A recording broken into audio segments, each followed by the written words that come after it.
Welcome to Kutch Travel Diary Part 4 Narayan Sarovar and Koteshwar temple.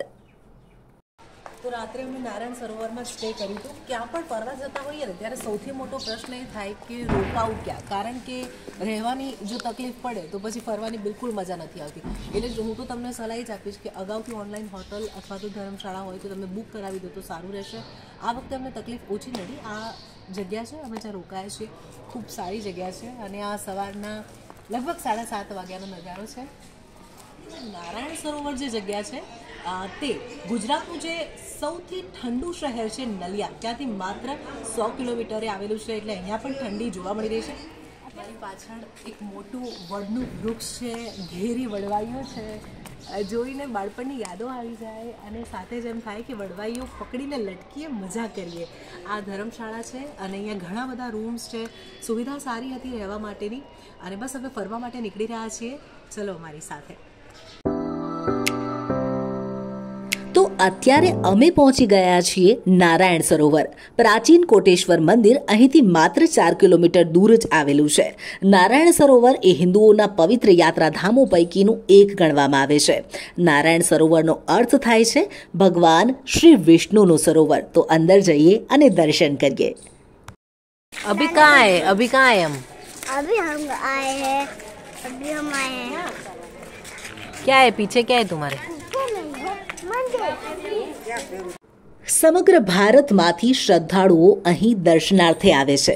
આ સ્થળે વૈષ્ણવ સંપ્રદાયના શ્રી ત્રિકમજી, લક્ષ્મીનારાયણ, ગોવર્ધનનાથજી, દ્વારકાનાથ, આદિનારાયણ, રણછોડરાયજી અને લક્ષ્મીજીના મંદિરો આવેલા છે. લક્ષ્મીનારાયણ અને ત્રિકમરાયના મંદિરોને દ્વારકા મંદિર જેવી જ શૈલીમાં બનાવવામાં આવ્યા છે અને આ ઘણા જ પ્રાચીન મંદિરો છે. હવે અમે સરોવર તરફ જઈ રહ્યા છીએ કે જે ઘણું જ પ્રાચીન છે. આ છે નારાયણ સરોવર. સવારનો 8 વાગ્યાનો આ સમય છે. હું અંદર જઈ રહી છું પાણીમાં પગ પલાળવા માટે. પાણી ખૂબ ઠંડુ લાગી રહ્યું છે.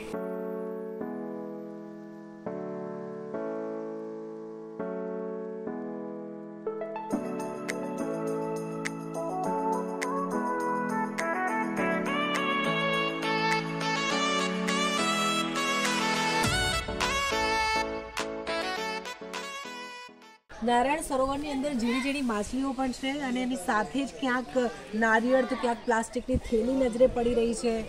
કૃપા કરીને આપણા જે ધાર્મિક સ્થળો છે ત્યાં આવી ગંદકી ન કરો, કારણ કે તે આવા ધાર્મિક સ્થળોને નુકસાન કરે છે. જે એટલી સુંદર જગ્યાઓ છે તે ખરાબ થઈ જાય છે. તો કૃપા કરીને તમે ફરવા જાઓ તો આવું ન કરો.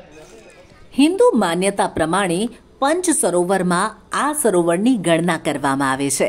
શ્રીમદ ભાગવતમાં જે 5 પવિત્ર તળાવોની વાત કરવામાં આવી છે તેમાંનું જ એક તળાવ એટલે નારાયણ સરોવર. તળાવની વાસ્તુકળા ઘણી જ પ્રાચીન અને સુંદર છે.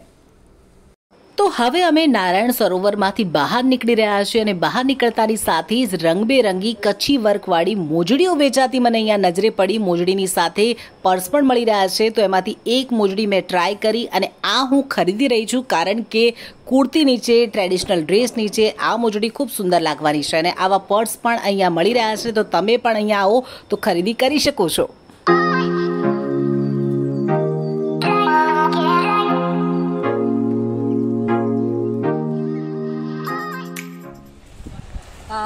નરનારાયણ મંદિરથી લગભગ 2 કિલોમીટરના અંતરે આવેલું છે કોટેશ્વર મંદિર. ત્યાં અમે આવી ગયા છીએ. જો તમે ગૂગલ મેપ પર સર્ચ કરશો તો લગભગ ગુજરાતનો જે છેડો કહી શકાય તેવી આ જગ્યા છે. ઠંડા પવનો અહીંયા અત્યારે ચાલી રહ્યા છે. ભગવાન કોટેશ્વર મહાદેવના દર્શન કરવાના છે. તમને પણ આ યુટ્યુબના માધ્યમથી દર્શન કરાવીશ. ચાલો.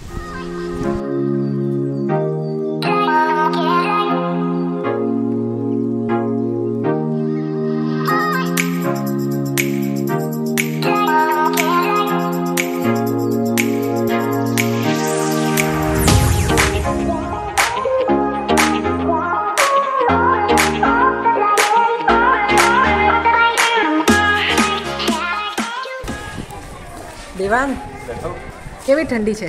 બહુ જ ઠંડી છે. નલિયા ખાલી 100 કિલોમીટર દૂર છે તો ઠંડી તો લાગશે જ.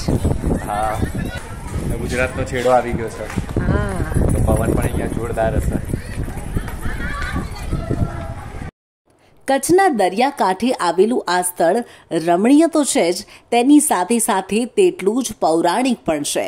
કચ્છને જોડતી ભારતની સરહદે આવેલું આ અંતિમ ગામ છે અને ત્યાંથી દરિયામાં આંતરરાષ્ટ્રીય સરહદ શરૂ થઈ જાય છે.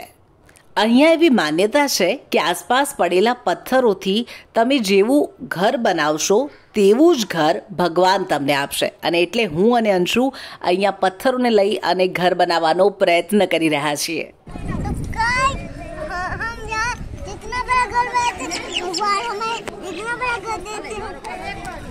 તો શિવ મંદિર તરફ જવાનો રસ્તો આ તરફ છે. મંદિરમાં જઈશું અને દર્શન કરીશું અને ત્યાં સુધી હું તમને સંભળાવું છું એક પ્રચલિત અને પૌરાણિક કથા. કહેવામાં આવે છે કે રાવણે એક સમયે આકરું તપ કર્યું અને ભગવાન શિવને પ્રસન્ન કર્યા હતા.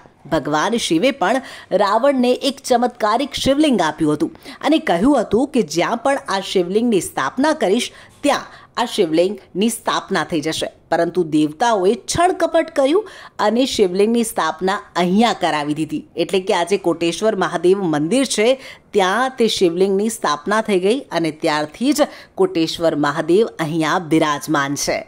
આમ તો અહીંયા ઘણું બધું ચડવાનું નથી, પરંતુ જો કોઈ અપંગ છે, હેન્ડીકેપ છે, તો તેના માટે અહીંયા લિફ્ટની સુવિધા છે. મારી પાછળ જે છે એ હેન્ડીકેપ લોકો માટેની લિફ્ટ છે, તો એ આના માધ્યમથી અહીંયા ઉપર આવી શકે છે અને મહાદેવના દર્શન કરી શકે છે. એક તો દરિયાકાંઠો અને બીજું ગુજરાતનો છેડો, જેના કારણે આ સ્થળ પર ભારે પવન છે.